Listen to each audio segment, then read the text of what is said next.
Abra sua Bíblia em 2 Crônicas, capítulo 7. Nós vamos ler do verso 11 ao verso 22. E colocando-nos em pé, mais uma vez.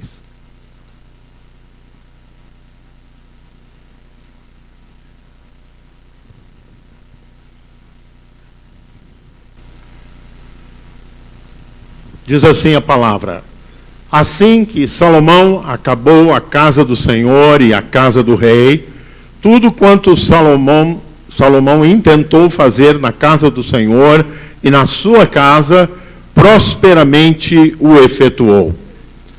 De noite apareceu o Senhor a Salomão e lhe disse: ouvi a tua oração e escolhi para mim este lugar, para a casa do sacrifício. Se eu cerrar os céus de modo que não haja chuva, ou se ordenar aos gafanhotos que consumam a terra, ou se enviar a peste entre o meu povo, se o meu povo, que se chama pelo meu nome, se humilhar e orar e me buscar e se converter dos seus maus caminhos, então eu ouvirei dos céus, perdoarei os seus pecados e sararei a sua terra. Estarão abertos meus olhos e atentos meus ouvidos à oração que se fizer neste lugar, porque escolhi e santifiquei esta casa para que nela esteja o meu nome perpetuamente. Nela estarão fixos os meus olhos e o meu coração todos os dias. Quanto a ti, se andares diante de mim, como andou Davi teu pai, e fizeres segundo tudo quanto te ordenei, e guardares os meus estatutos e os meus juízos, também confirmarei o trono do teu reino. Segundo a aliança que fiz com Davi teu pai, dizendo: não te faltará sucessor que domine Israel. Porém, se vós vos desviardes e deixardes os meus estatutos e os meus mandamentos que vos prescrevi, e fordes e servirdes a outros deuses e os adorardes, então vos arrancarei da minha terra que vos dei. E esta casa que santifiquei ao meu nome, lançarei longe da minha presença, e a tornarei em provérbio e motejo entre todos os povos. Desta casa, agora tão exaltada, todo aquele que por ela passar, pasmará e dirá: por que procedeu o Senhor assim para com esta terra e esta casa? Responder-se-lhe-á: porque deixaram o Senhor, o Deus de seus pais, que os tirou da terra do Egito, e se apegaram a outros deuses, e os adoraram, e os serviram. Por isso trouxe sobre eles todo este mal. Ainda em pé oremos. Pai, muito obrigado por esse tempo que temos juntos como povo de Deus para te adorar, para em louvores atrair e ansiar pela tua presença poderosa, tua presença que nos cura, tua presença que nos conforta, tua presença que nos desafia. Vem, Senhor, e toca no nosso coração. Toca meus lábios com a brasa viva do teu altar e edifique e instrui a tua igreja. É a nossa oração no nome de Jesus. Amém. Você pode assentar. Mas não feche sua Bíblia, nem apague aí o seu celular. Espero que tenha bateria suficiente para nos acompanhar aí. Não é? Porque agora já estamos na modernidade, né? Eu tenho até falado o seguinte: não, acho ótimo que a gente possa levar no smartphone a Bíblia, né? Mas a Bíblia, anote isso aí, viu? A Bíblia na cabeça é melhor do que no smartphone. Porque quando a tentação vier e você está prestes a desviar o seu coração daquilo para que Deus te chamou, o arquivo, o HD celestial na sua mente, o Espírito Santo vai lá e pega direitinho o versículo e põe assim na sua mente. E você se dá conta que o que você está pensando em fazer não é de Deus. E você muda. Por quê? Porque você reprogramou a sua mente. O seu HD foi substituído pelo HD celestial, que é a palavra do Deus vivo. E isso fará toda a diferença para você. Eu quero começar, e você está me acompanhando, eu quero começar de trás para diante. Não é uma questão de originalidade, mas é uma questão de constatação. Quero refletir com você sobre o itinerário de uma vida. Eu não sei qual a sua idade, não é? Cada um aqui temos desde adolescentes até pessoas sexagenárias como eu. Estou muito feliz de ser sexagenário, porque significa que eu estou vivo, né? Porque se eu não fosse sexagenário, eu já tinha morrido. Mas estou prestes a deixar a condição de sexagenário, né? Mas todos nós estamos numa carreira, a carreira cristã, não é?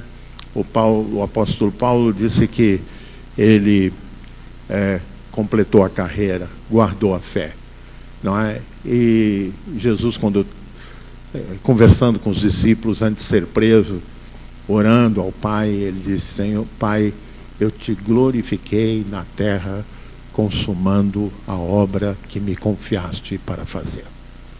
Quantos aqui querem chegar num momento como esse na sua vida? Porque esse é o momento de Deus para a sua vida. De você chegar num momento na sua vida e dizer: Pai, eu te glorifiquei na terra, consumando a obra que me confiaste para fazer. Deus tem um propósito para a sua vida. Muito melhor que todos os teus sonhos, né? Eu gosto muito do texto de Paulo que diz: nem olhos viram, nem ouvidos ouviram, nem jamais penetrou em coração humano o que Deus tem preparado para aqueles que o amam. Quantos aqui amam o Senhor? Então deixe-se surpreender pelo que o Senhor pode e quer fazer com você. E é um itinerário de uma vida, e a vida que eu gostaria de mencionar é o povo de Israel, e de modo especial Salomão. Me acompanhe no capítulo 7, no mesmo capítulo 7, nos 2 primeiros versículos. Diz assim: tendo Salomão acabado de orar, ou seja, o momento de consagração do templo, que Deus permitiu que ele construísse, coisa que seu pai Davi não conseguira. Tendo acabado de orar, desceu fogo do céu e consumiu o holocausto e os sacrifícios, e a glória do Senhor encheu a casa. Os sacerdotes não podiam entrar na casa do Senhor, porque a glória do Senhor tinha enchido a casa do Senhor.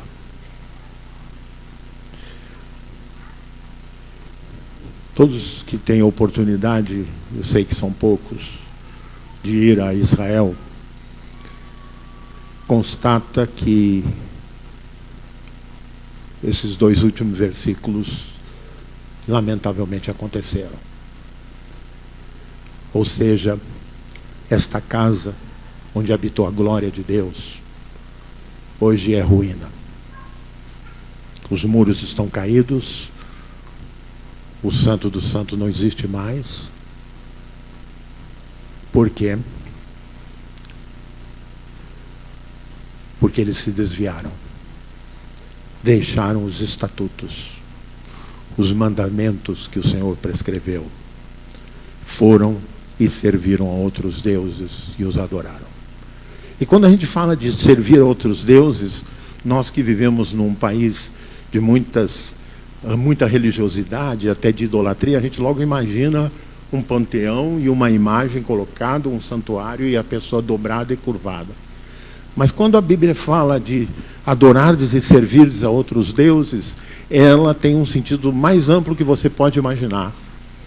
Idolatria é tudo aquilo que se interpõe entre você e Deus no cumprimento da vontade e dos estatutos que Ele colocou. Toda vez que alguma coisa adquire mais importância do que Deus e o que Ele instruiu a você, e você tem conhecimento na palavra, você é um idólatra. Você está colocando algo no lugar de Deus, no lugar que Deus tem para você, está se interpondo alguma coisa entre você e Deus. Isso é idolatria. Ou seja, sempre que nós colocamos algum tipo de prazer, colocamos algum tipo de prioridade que não seja aquela que está na palavra, aquela que Deus tem para nós, de que o reino de Deus é o nosso foco, de que adorar a Deus, servi-lo e ter o coração submisso a Ele e a sua palavra, sempre que algo se interpõe nesse caminho, nós nos tornamos idólatras. Isso é idolatria. Não é só prefigurar num panteão cheio de divindades, como Paulo encontrou em Atenas, mas é sempre, sempre que a vontade de Deus vai para segundo plano. A instrução da palavra de Deus vai para segundo plano. Nossa racionalização encontra razões para não cumprirmos a vontade de Deus, não obedecermos a palavra de Deus. Isto é idolatria. Mas eu volto ao início, até porque, para ser coerente, eu li o texto todo e eu quero conversar com vocês, tanto possível, breve. Diz assim: assim que Salomão acabou a casa do Senhor e a casa dele, tudo quanto Salomão intentou fazer na casa do Senhor e na sua casa, prosperamente o efetuou. Todos nós temos dado, o mecanismo, o pastor acaba de dizer, que todos nós somos liderança, e como liderança, ninguém lidera para ser mal sucedido. Todos nós lideramos para ser bem-sucedidos. E mais do que ser bem-sucedidos, termos reconhecimento que fomos bem-sucedidos. Não é? Que as pessoas que convivem na nossa família, as pessoas que convivem no nosso trabalho, reconheçam que nós realizamos esforços que resultam em resultados. E resultados que a beneficiam a nós e as pessoas que nos circundam, a sociedade e, por que não dizer, no nosso caso, acima de tudo, o reino de Deus. Ou seja, pense sempre nas ações que você está empreendendo, de que maneira elas glorificam a Deus. Como Deus está sendo honrado com a minha vida. Essa é a grande pergunta que deve pautar as nossas decisões, a nossa caminhada. E o critério está no texto, me acompanhe. Assim que Salomão acabou a casa do Senhor, e em seguida a casa do rei. Tudo na sua vida, para dar certo, tem que começar pelo Senhor. O sucesso de Salomão até aqui estava no que ele decidiu que ele não queria riqueza, decidiu que ele não queria conquistas, decidiu, ao assumir o reinado, que ele queria a sabedoria de Deus. Começou bem. Diga para o seu irmão, ele começou bem. Pode dizer. Ele começou bem. Mas o problema não é, a questão não é só começar bem e nós temos boas intenções, porque todos aqui têm boas intenções e têm propósitos santos para a sua caminhada. O problema é permanecer nisso. A questão é completar a carreira. Alcançar o prêmio da soberana vocação em Cristo Jesus. E diz o texto que esse prosperamente efetuou, passa por um processo, e eu quero sublinhar algumas coisas no processo.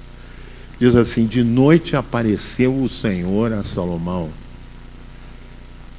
e disse: ouvi a tua oração. Eu estou lendo de novo a biografia de John Hyde. Hyde, o homem que ora, foi um missionário na Índia e que viu, assim, milagres era o cotidiano dele. Tal a intensidade com que esse homem orava e buscava a face de Deus. Não havia obstáculos que ele não visse Deus operar, porque ele, basicamente, ele orava de 8 a 12 horas por dia. Quase alguma coisa assim, de vocação, né, de comprometimento.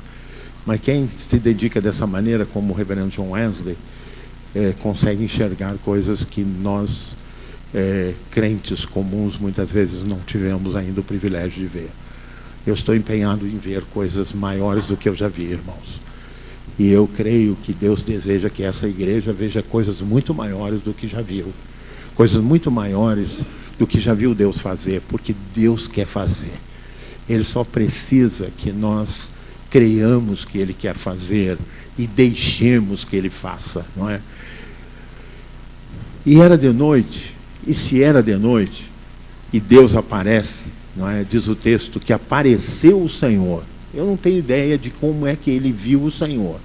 Até porque digamos assim, na fenomenologia, na experiência religiosa de Israel, quem visse o Senhor morria, mas certamente ele viu um anjo do Senhor, ele viu a manifestação da presença de Deus diante dele. Mas isso só aconteceu. Quantos gostariam de ver manifestação da presença de Deus na sua vida? Levante a sua mão, se você quer ver isso. Então você tem que orar. Você tem que orar.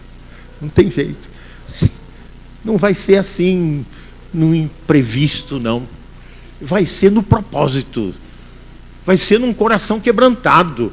Vai ser em alguém que tem obstinação. Eu quero ver Deus se mover na minha vida. Eu quero ver coisas sobrenaturais acontecerem comigo. Porque Deus faz. E aí então o Senhor diz: escolhi este lugar para a casa do sacrifício. Irmãos e irmãs, esse santuário, até quem tentou copiar e fazer, mas todo o trabalho da arqueologia não consegue restaurar o que realmente foi. Se você tiver tempo em casa e ler todos os detalhes da construção do templo, você vai ver que era alguma coisa simplesmente, para a época, tremenda, fenomenal. E Deus diz que escolheu aquele lugar. O templo conheceu outras destruições. Não é? Conheceu outras destruições. Nabucodonosor, no ano 572 a.C., cercou a cidade, destruiu a maior parte do templo, levou utensílios do templo para a Babilônia, utensílios de ouro, de prata, joias. Mas não foi só isso. Eles conseguiram reconstruir. Nós temos dois livros na Bíblia que descrevem detalhes dessa reconstrução, não é? Que é o livro de Neemias, o livro de Esdras. Ageu fala da reconstrução. Depois, no governo de Herodes, ele, como se diz, tornou o templo maior ainda. Fez uma torre gêmea, onde fez um subsolo para poder entrar, porque ele não era considerado um judeu. Mas esse templo, Jesus olhou para ele e disse: não ficará pedra sobre pedra. E hoje o que a gente olha é exatamente isso. Não ficou pedra sobre pedra. Mas Deus quer encontrar um lugar. E Jesus disse, depois da conversa com a mulher samaritana, se era em Samaria ou se em Jerusalém, onde se adorava a Deus, Jesus disse uma coisa que tem que ficar gravada no seu coração: que haverá tempos em que os verdadeiros adoradores me adorarão em espírito e em verdade. O melhor santuário que Deus quer ter é o seu coração. O melhor santuário que Deus quer ter é a sua casa. Ou seja, que a sua casa seja um lugar da habitação do Senhor. A gente, quando fala de Zaqueu, a gente fala de várias coisas, da conversão, fala do homem vendido para o poder estrangeiro. Mas a gente esquece de dizer e de lembrar que Jesus disse para ele: hoje me convém estar em tua casa. Pode repetir comigo? Hoje me convém estar em tua casa. E é quando a presença de Jesus chega na casa, e quando a glória de Jesus, quando a glória de Deus chega na casa, coisas sobrenaturais acontecem. Tudo que você pensar de usura, e diríamos assim, de ganância, era o que Mateus representou na Bíblia, o que Mateus representava para o seu povo. Uma pessoa vendida ao governo estrangeiro para coletar impostos. Uma pessoa que emprestava dinheiro a juro até ao ponto de espolhar, e quando não podiam pagar, tomava os filhos da família como escravo. Essa era a lógica. E Jesus decide entrar na casa dele, vendo o interesse dele. Interesse ao ponto de se humilhar de todas as formas, de se expor publicamente, pelo desejo ardente de ver a presença de Deus chegar até ele. Esse desejo ardente, que tem que nos fazer muitas vezes quebrar nossos próprios preconceitos e nossos próprios limites, e acreditar que o que mais vale para nós não é aquilo que as pessoas pensam ao nosso respeito, da imagem que passamos às pessoas. O mais importante para nós é o que Deus pensa a nosso respeito. O que Deus quer fazer conosco é mais decisivo do que qualquer instituição ou qualquer lugar possa querer fazer conosco. Então, Deus dá um recado para ele e diz assim: se o meu povo, que se chama pelo meu nome, ou seja, somos servos do Deus Altíssimo, Javé, o Deus Criador, é o nosso Deus. Nós somos conhecidos como cristãos evangélicos metodistas. E como tal nós carregamos o nome de Deus. Como tal nós nos colocamos diante de Deus como seus filhos, nascidos de novo, pela graça, pelo poder do Espírito de Deus. Fomos levantados para ser uma nação no meio da nação brasileira. E por isso, somos o povo que somos chamados pelo seu nome. E sendo chamados pelo seu nome, nós vamos enfrentar contingências difíceis. A grande questão é como nós lidamos com elas. E o texto nos chama para isso. Se o meu povo que se chama pelo meu nome se humilhar. Sabe, irmãos, o que é humilhação? Deixa eu começar pelo oposto. O oposto de humilhação é arrogância, autossuficiência, desejo de reconhecimento, se sobrepor aos outros. Falando aqui em termos, por exemplo, dos jovens e adolescentes, arrogância é quando seu pai chama a atenção de você e você diz: não, eu sei o que é bom para a minha vida. Você rejeita a autoridade de quem foi constituído por Deus como autoridade sobre a sua vida. Ou quando o seu pastor ou quando o seu líder de célula te adverte de alguma coisa e você não recebe isso com humildade, com quebrantamento, como alguém que está investindo na sua vida para que a sua vida se torne melhor. Ou seja, quando endurece o coração. Quando a palavra chega e você não se permite quebrantar-se. Isso é o contrário de humildade.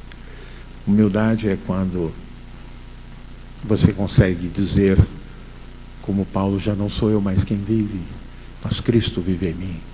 E esse viver que agora tenho na carne, vivo pela fé naquele que me chamou, que me amou, e a si mesmo se entregou por mim.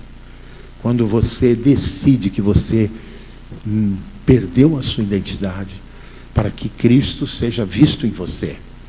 Quando você decide que você perdeu o controle na sua vida para que Cristo governe a sua vida. Isto é humildade. Ou seja, a sua vontade está nas mãos de Deus, a sua vontade está entregue a Deus. Se o meu povo que se chama pelo meu nome se humilhar, orar e me buscar. Qual seria a diferença de orar e buscar?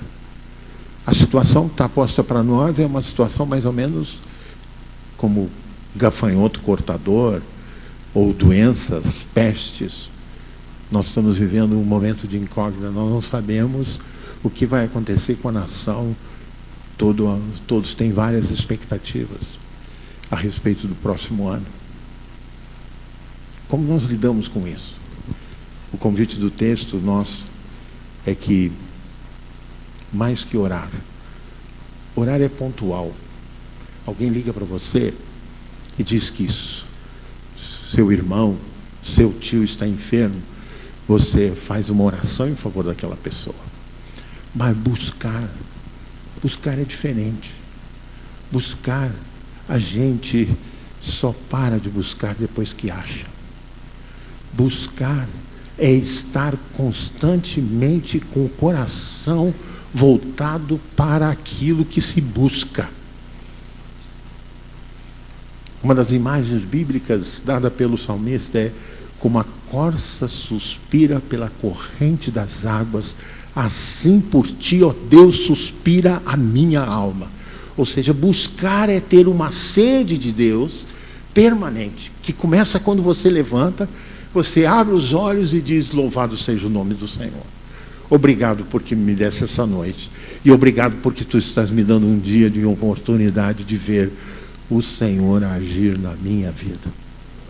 Ou seja, você começa a entender que a melhor coisa para você que pode acontecer é Deus agir na sua vida. E isso só acontece quando nós estamos buscando isso. Buscando que Deus que faça o que Ele quer contigo e comigo. É uma constante, diríamos, sede, uma constante necessidade. E o texto continua e diz: e se converter dos seus maus caminhos. Sabe uma coisa que eu lembro, e que me vem à mente uma figura bíblica? Não sei quantos de vocês já pararam detenidamente no texto da pregação de João Batista no Evangelho de Mateus. Ele está pregando, está anunciando, chamando o povo ao arrependimento e à conversão. E de repente chegam os religiosos de ofício, os religiosos da instituição da religião e do templo de Israel e da sinagoga. E ele enxerga aqueles fariseus e diz para eles: raça de víboras, quem vos induziu a fugir da ira vindoura?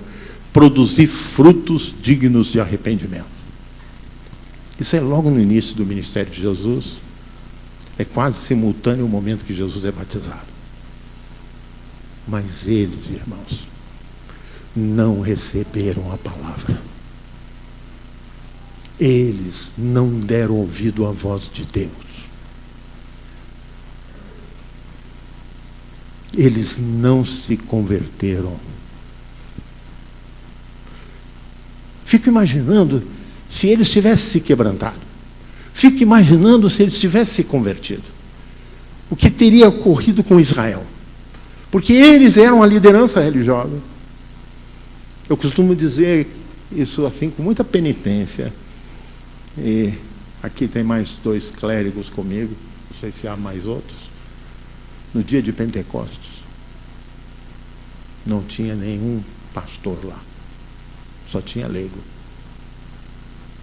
Os religiosos crucificaram Jesus. Os religiosos de ofício crucificaram Jesus. No dia da ressurreição, nem os apóstolos, que mais tarde se tornariam os líderes, apareceram lá no túmulo. Foram as mulheres. Ou seja, foram aqueles que tinham mais sede. Foram aqueles que estavam no fim da fila. Foram aqueles que, de fato, desejavam uma irrupção do sagrado na vida deles, na vida e na história do seu povo. Nós estamos vivendo tempos, irmãos, que nós temos que jogar cinza na cabeça, dobrar os joelhos, dizer: Senhor, tem compaixão de nós. Nós precisamos nos converter dos nossos maus caminhos. A palavra diz: sonda-me, ó Deus, vê se há em mim algum caminho mau e guia-me pelo caminho eterno. Com certeza, pensamentos que não são de Deus, algumas vezes ocupam a sua mente, ocupam a minha. E nós precisamos nos dar conta de que o vigiar, a advertência de Jesus foi clara, muito clara. Uma caminhada que, diríamos, redunda em bênção e em crescimento, é uma caminhada que significa quebrantamento e arrependimento todos os dias.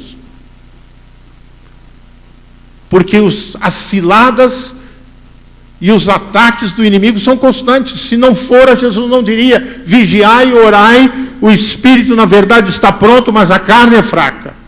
Você e eu precisamos estar atentos e vigiando diante de Deus, para que o adversário não impeça a sua carreira, a sua trajetória, porque esse é o objetivo dele. E nisso, amados irmãos, eu vou repetir aquilo que é sabido de todos vocês e que é enfatizado nessa igreja com competência por toda a equipe pastoral. Isso você não vai conseguir. Você não vai completar a carreira se você não for discípulo. Se você não for discípulo, porque você tem que aprender. Você tem que aprender a vencer limites da sua carne. Você tem que aprender a edificar um caráter de Deus. Você tem que aprender os fundamentos da palavra de Deus para a sua vida. Tenho dito e repetido que tem muita citação da Bíblia nas mídias sociais e pouco conhecimento da Bíblia. Ou seja, as pessoas fazem seleção de textos que lustram a sua vaidade e atendem às suas necessidades pessoais. Você não encontra ninguém que tenha como versículo predileto aquele versículo lá do Sermão do Monte que diz: aquele que chamar, meu versículo predileto, pastor, é que está lá em Mateus capítulo 5, creio que verso 17, se eu não me engano. Aquele que chamar tolo o seu irmão é réu do fogo do inferno. Eu não conheço nenhum crente que tem versículo de juízo sobre a vida cristã como versículo predileto. Os versículos prediletos: o Senhor é meu pastor, nada me faltará. Ainda que eu ande no vale da sombra da morte, elevo meus olhos para os montes. Aqueles versos que nos interrogam, aqueles versos que nos desafiam, eles estão mais no segundo plano. Só quando o pastor vem aqui insistentemente coloca, ou quando na célula você tem que ler mesmo.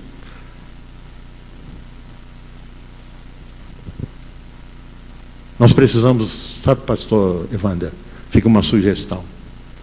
Nós precisamos ler com mais frequência os 10 mandamentos na igreja.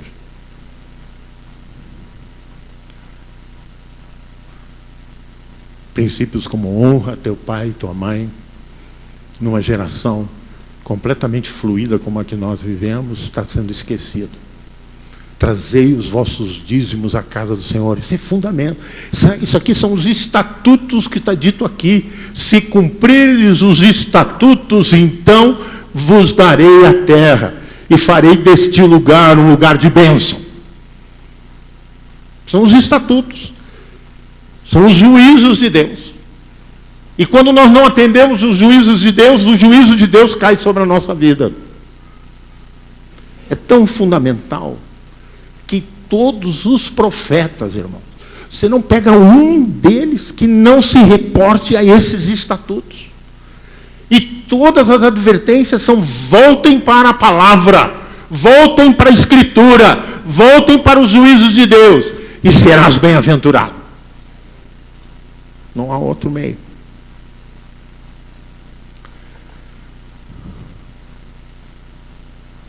O que Deus fará? Diz o texto aqui: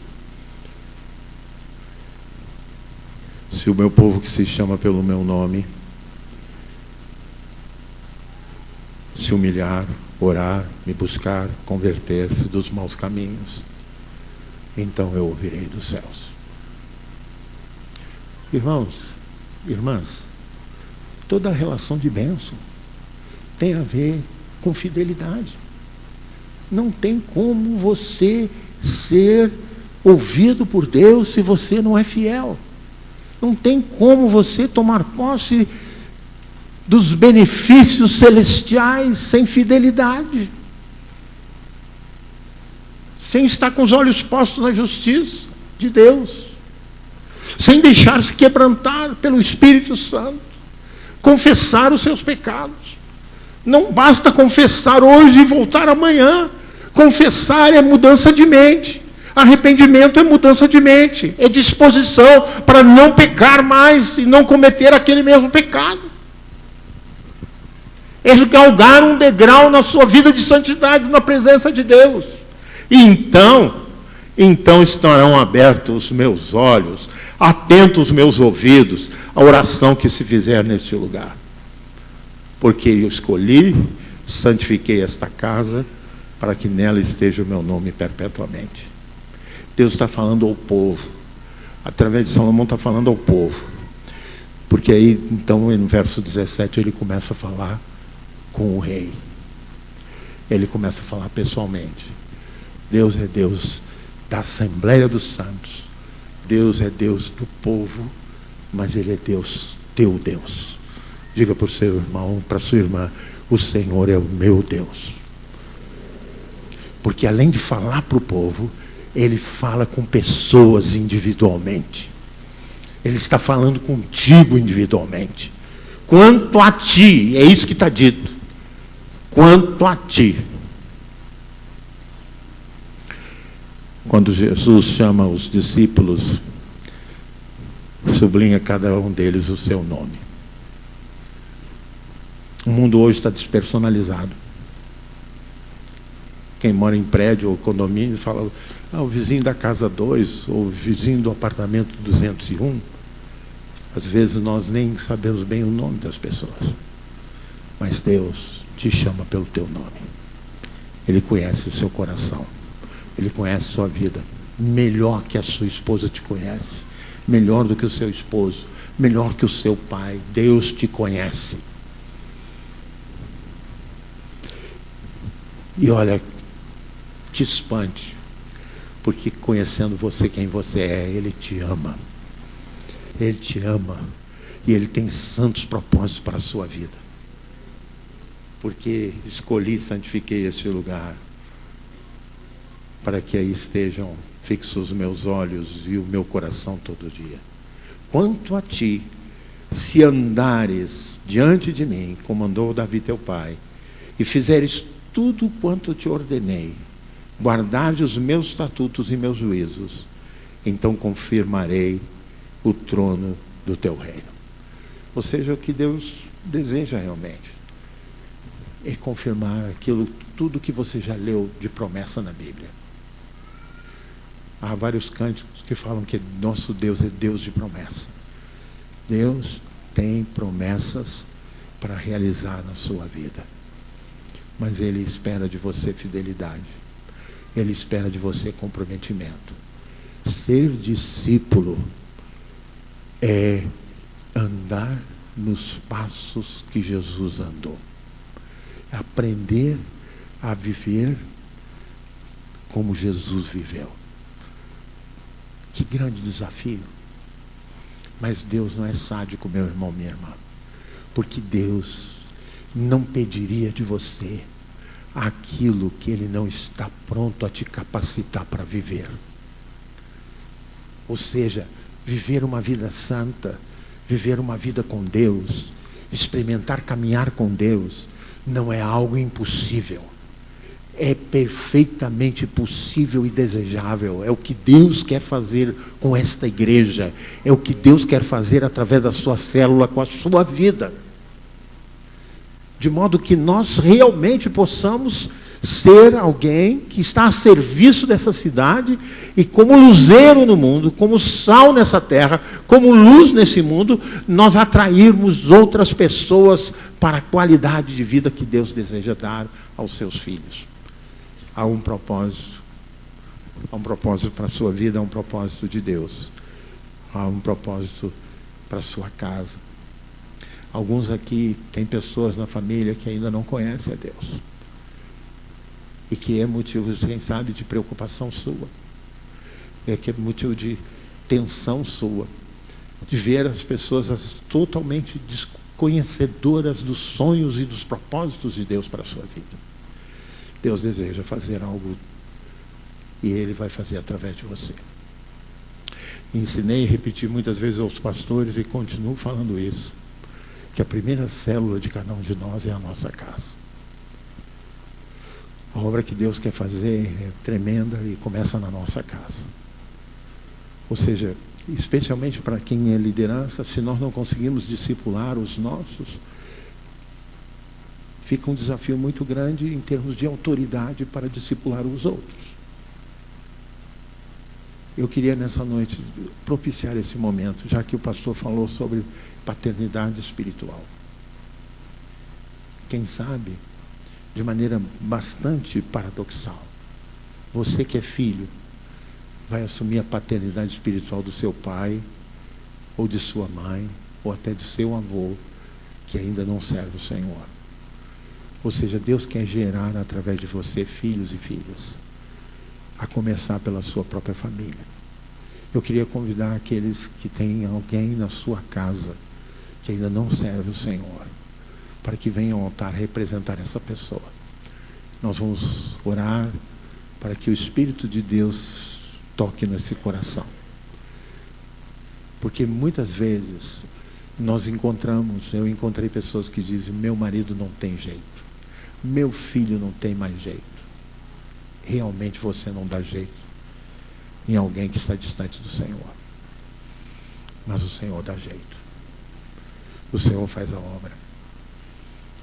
Paulo era o homem mais improvável, formado numa escola farisaica extremamente ortodoxa, convicto que tinha recebido uma iluminação dos céus para destruir os do caminho, os cristãos.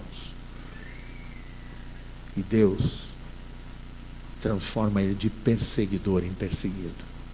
Transforma ele, diríamos, de um algoz, de um perseguidor dos cristãos, num servo de Deus, num homem de Deus, numa mulher de Deus. Deus gosta muito do improvável. Deus gosta muito daquele que está totalmente perdido. Ele ama a todos nós, mas ele pontua mostrando, se ele fez com aquela pessoa, imagina o que ele pode fazer comigo. Vamos ficar em pé. Se Deus está falando no seu coração, se alguém da sua casa ainda não serve o Senhor, eu quero te desafiar a colocar a vida dessa pessoa nesse altar agora. Nós vamos lançar uma semente que vai gerar outras vidas. Nós vamos lançar uma semente de fé que vai gerar vidas que ainda não pertencem ao Senhor.